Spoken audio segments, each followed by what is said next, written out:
Lectura del libro de Isaías. El año de la muerte del rey Osías, vi al Señor sentado sobre un trono alto y excelso. El borde de su manto llenaba el templo, y vi serafines de pie junto a él. Y se decían el uno al otro: Santo, Santo, Santo es el Señor de los ejércitos. La tierra está llena de su gloria. Y temblaban los umbrales de las puertas al clamor de su voz, y el templo estaba lleno de humo.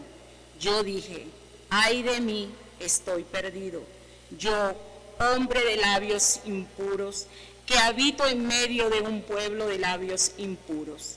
He visto con mis ojos al Rey y Señor de los ejércitos. Y voló hacia mí uno de los serafines. Llevaba en la mano una brasa que había tomado del altar con unas tenazas. Tocó con ella mi boca y me dijo: mira, esto ha tocado tus labios, ha desaparecido tu culpa, está perdonado tu pecado. Entonces escuché la voz del Señor que decía: ¿a quién enviaré? ¿Quién irá por mí? Contesté: aquí estoy, envíame. Palabra de Dios. Delante de los ángeles tocaré para ti, Señor.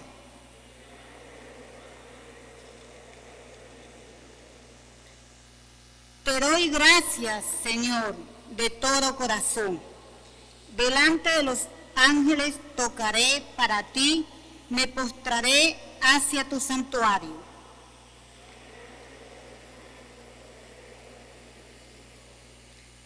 Daré gracias a tu nombre, por tu misericordia y tu lealtad, porque tu promesa supera a tu fama. Cuando te invoqué, me escuchaste, aumentaste el valor en mi alma.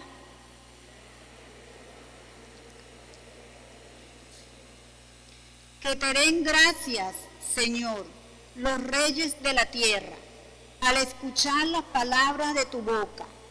Canten los caminos del Señor, porque la gloria del Señor es grande.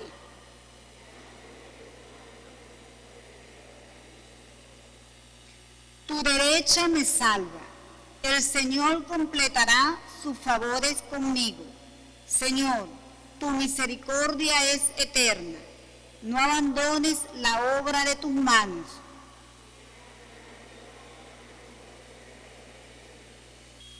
Lectura de la primera carta del apóstol San Pablo a los Corintios.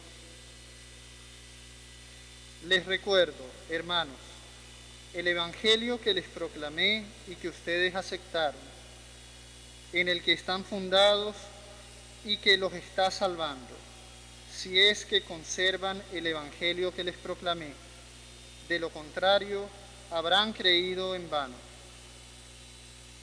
Porque lo primero que yo les transmití, tal como había recibido, fue esto: que Cristo murió por nuestros pecados, según las Escrituras, que fue sepultado y que resucitó al tercer día, según las Escrituras, que se les apareció a Cefas y más tarde a los 12. Después se apareció a más de 500 hermanos juntos, la mayoría de los cuales viven todavía. Otros han muerto. Después se le apareció a Santiago, después a todos los apóstoles. Por último, como a un aborto, se me apareció también a mí. Porque yo soy el menor de los apóstoles, y no soy digno de llamarme apóstol, porque he perseguido a la iglesia de Dios.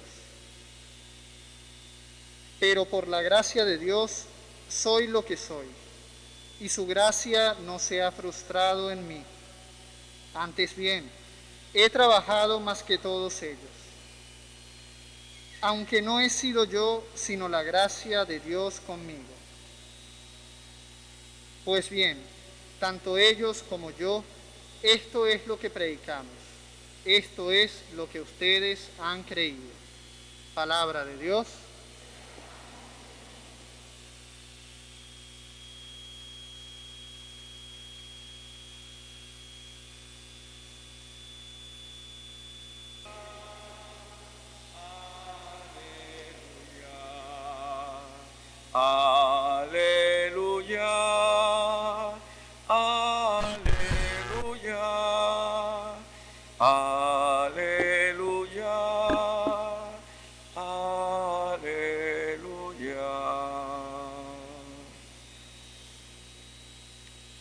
El Señor esté con ustedes. Proclamación del Santo Evangelio según San Lucas.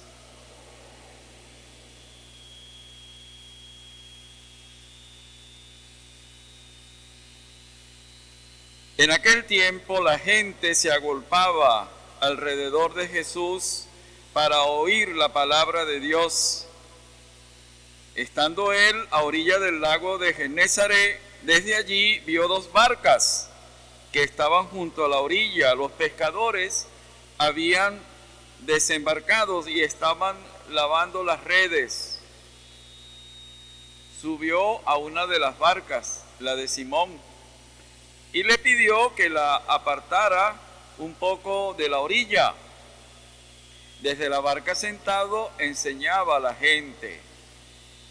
Cuando terminó de hablar, dijo a Simón: rema mar adentro y echen las redes para pescar. Simón contestó: Maestro, nos hemos pasado toda la noche trabajando y no hemos sacado nada. Pero si tú lo dices, echaré las redes. Y puestos a la obra, hicieron una redada de peces tan grande que reventaban la red. Hicieron señas a sus compañeros que se acercaran para que vinieran a echarles una mano. Se acercaron ellos y llenaron las dos barcas que casi se hundían. Al ver esto, Simón, Pedro, se arrojó a los pies de Jesús diciendo: apártate de mí, Señor, que soy un pecador. Y es que el asombro se había apoderado de él y de los que estaban con él al ver la cantidad de peces que habían recogido. Y lo mismo les pasaba a Santiago y a Juan, hijos del Zebedeo, que eran compañeros de Simón. Jesús dijo a Simón: no temas, desde ahora serás pescador de hombres. Ellos sacaron las barcas a tierra y dejándolo todo le siguieron.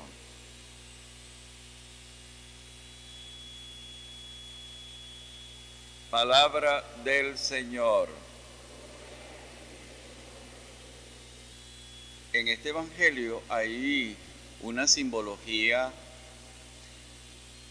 En este evangelio hay una simbología eclesiástica, pero también de vocacional. Cada vez que en el evangelio aparece el lago, el agua, signo del bautismo, aparece la barca, signo de la iglesia, aparece Jesús dentro de la barca, es el que guía a la iglesia, pero en este caso está Jesús solo en la barca y los discípulos están a la orilla.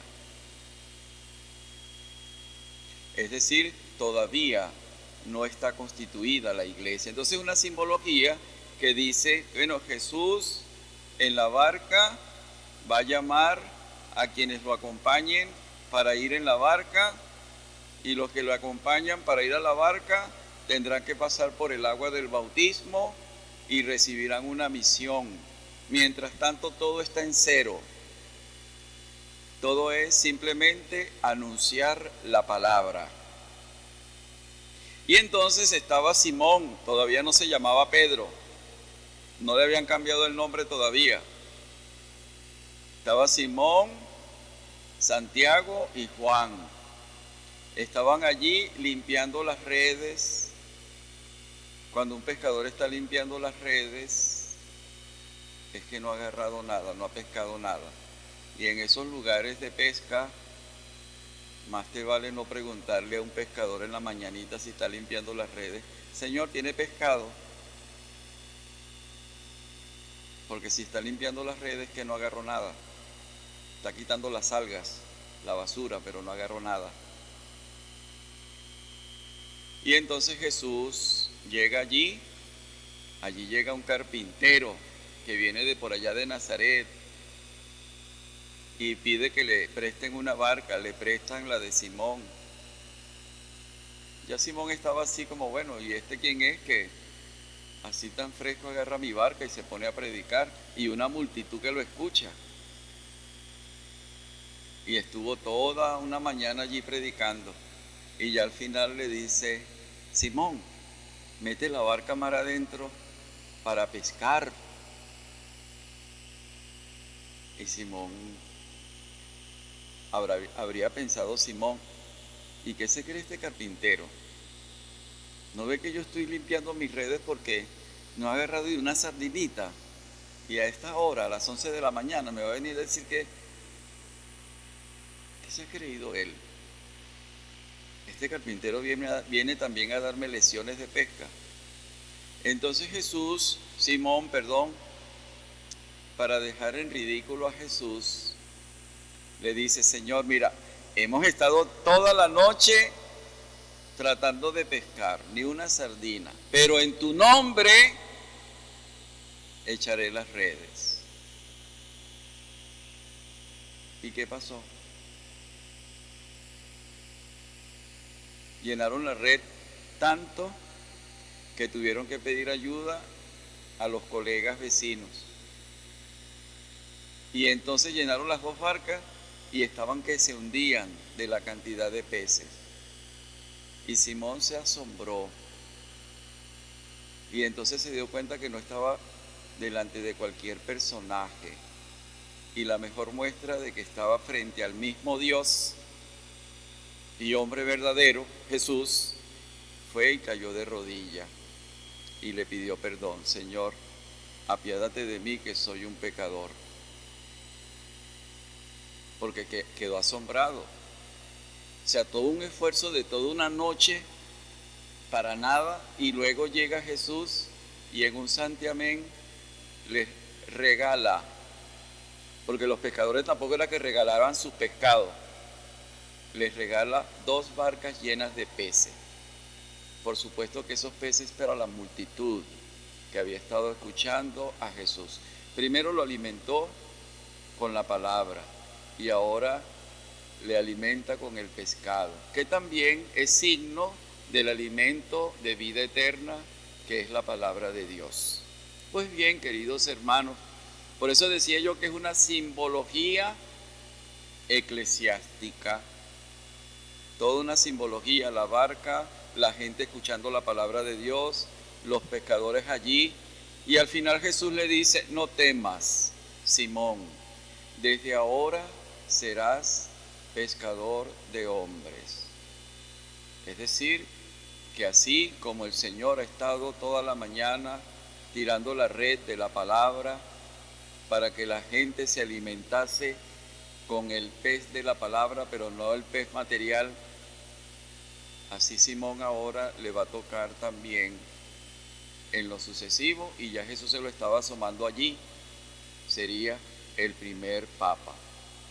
Y eso se comenzaría a hacer una realidad cuando le diga, tú te llamarás Pedro, y sobre esta piedra edificaré mi iglesia. Pues bien, queridos hermanos y hermanas, nosotros no estábamos allí, pero por el agua del bautismo llegamos a formar parte de los que van ahora con Jesús en la barca.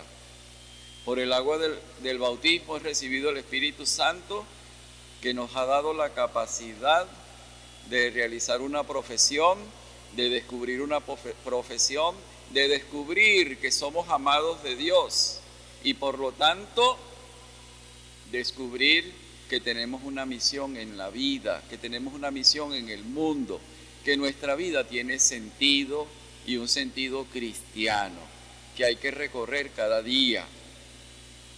Y entonces también a nosotros nos pasa como a Pedro.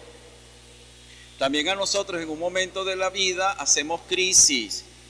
Y hacemos crisis porque en algún momento de nuestra vida pensamos y pensábamos conducirnos sin Dios, sin Cristo.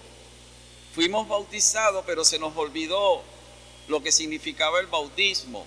Fuimos bautizados, pero vivíamos como gente que no conoce a Dios. hicimos la primera comunión, pero vivimos como personas que no conocen a Dios. Fuimos confirmados, pero vivimos como personas que no conocen los mandamientos.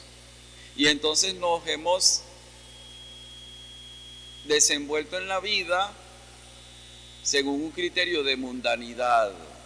Es decir, lo que manda el mundo. El que te la hace, te la paga, ¿sí? El más vivo, el más egoísta, el más ambicioso, el que pone trampas al compañero en el trabajo, el que ve lo que no es suyo y se lo lleva. Eso es lo que hemos aprendido en el mundo y se nos ha olvidado el Evangelio. Pero llega un momento en que todo eso colapsa. Llega un momento en que todo eso hace crisis y uno se pregunta, Dios mío, pero ¿para dónde voy a ir yo con esta vida que llevo? ¿Qué sentido tiene mi vida con todo esto que estoy haciendo? Ya nada de esto me hace feliz. Momento de crisis. Y entonces en ese momento viene Jesús y te dice, no temas. Pedro hizo crisis en ese momento.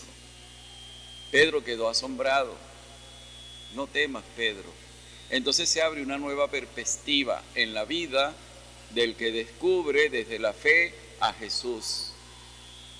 Descubre que no ha vivido en vano, porque ha vivido en una comunidad de familia que le ha enseñado el amor. Pero ahora ese amor se va a convertir en amor cristiano porque ha escuchado la palabra de Dios. Y la palabra de Dios le ha iluminado y ha alimentado la fe. Y entonces la palabra de Dios le ha hecho descubrir que su vida es gracia, que su vida es un don maravilloso de Dios, que su vida ha sido un regalo de Dios y que por lo tanto Dios está dispuesto a seguir bendiciéndolo y regalándole cosas si cree en Él, si cree en su palabra. ¿Sí? Fue la experiencia de Pedro. Pedro hizo crisis en aquel momento cuando vio la pesca, pero se dio cuenta que era un regalo de Dios. Se dio cuenta que su trabajo también era un don de Dios, que lo había recibido de Dios, que el verdadero pescador, que el que da verdaderamente el trabajo, que el que da verdaderamente la inteligencia y la fuerza y la capacidad para el trabajo, ¿quién es? Dios. Y por eso Jesús se montó en la barca, porque esa barca es de Cristo. Y porque Él es el dueño de la barca y es el dueño de los peces, Él camina sobre las aguas y Él puede sacar los peces que le dé la gana, porque Él es el dueño de la creación. Y Él ha puesto la creación en manos de los hombres para que la administren. Y a cada uno de nosotros nos ha regalado una vocación, una profesión, unos estudios, inteligencia, sabiduría, habilidades, destreza. ¿Para qué? Para que lo glorifiquemos haciendo el bien. Y cada vez que uno hace el bien, uno está evangelizando. Porque cada vez que uno hace el bien, uno se convierte en buena noticia para las personas que uno le hace el bien. ¿Sí? Una persona pasa todos los días por un lugar donde hay un poco de gatos hambrientos y les echa comida. Así sencillito, un ejemplo sencillito. Cada vez que pase por allí, los gatos los van a reconocer, ¿sí o no?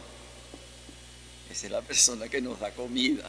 Vámonos detrás, se van todos los detrás porque ya saben que viene, que les da comida. Eres buena noticia, ¿sí? Pero no solamente con los gatos, uno debe ser buena noticia para todo. El bien que hace nunca será olvidado. Eres buena noticia, eres evangelio. Evangelio, evangélico, insisto, no es pararse en una plaza, en una esquina, con una Biblia bajo el brazo, a decirle a la gente que Cristo viene pasado mañana, y si tú no estás convertido, y si no aceptas a Cristo con todo tu corazón, entonces ¿qué va a pasar contigo? Ay, Dios mío, se llena de pánico la gente que va pasando. Dios no quiere que crean en Él por miedo. Dios quiere que crean en Él porque reconocen el gran amor y tantas bendiciones que Dios a lo largo de su vida ha derramado en nosotros. Es gracia de Dios. Como lo decía Pablo en la segunda lectura, yo le estoy anunciando algo que recibí. Yo también recibí esa buena noticia. Yo no era cristiano, decía Pablo. Yo era un perseguidor de la iglesia, yo era un fiscal del ministerio público que capturaba cristianos y los mandaba al Coliseo de Roma para que se los comieran las fieras. Y el Señor tuvo misericordia de mí y me convirtió de perseguidor en anunciador del Evangelio, pero lo hizo por pura misericordia, porque yo era un desastre, dice ya Pablo, soy un desastre, pero el Señor tuvo misericordia y se fijó de mí, y ahora yo le sirvo, yo lo anuncio, yo lo testimonio, porque Él ha estado grande conmigo. Así pues, queridos hermanos, la vida de cada uno de nosotros es una vocación. Lo importante es agudizar los sentidos y descubrir cómo Dios cada día nos bendice. Al despertar, al abrir los ojos, saber que tenemos salud, que podemos hacer planes, que podemos trabajar, que podemos realizar la vida, que podemos ejercer nuestra vocación. Todo es bendición de Dios.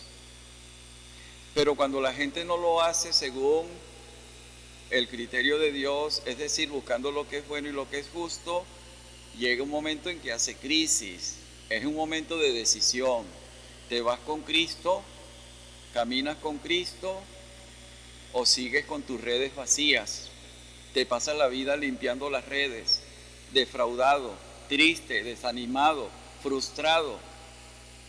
Anímate, sigue a Jesús, que quiere hacerte pescador de hombre. Y ser pescador de hombre no es simplemente que